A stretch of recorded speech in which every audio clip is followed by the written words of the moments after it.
Құрылтай болды.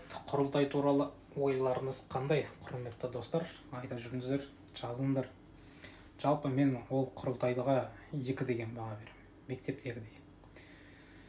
Енді себептері көп. Көп нәрсе айтылды. Дін туралы айтты, аудандардың аттарын ауыстыру, тарихи мәселелерді қозғады, қоғам болып жатқан қоғамдағы мәселелер, сосын мынау уақыт белдеуі бойынша көп сөйлепті.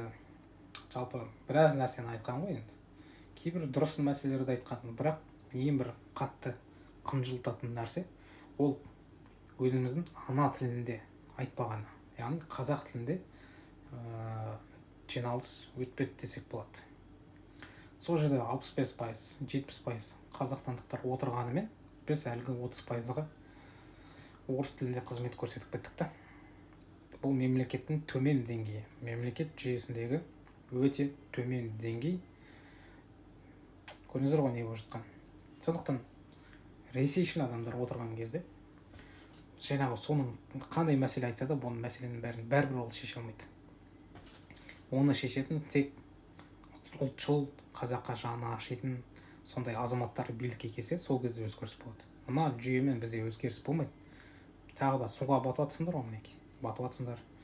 Өткен жылы айтылған бұл мәселе. Енді күз келеді, тағы да жабамыз, одан қардың астында тағы да көміліп жатамыз, басымыз көрінбей деген сияқты ғой. Бұл жүйе жұмыс жасамайды.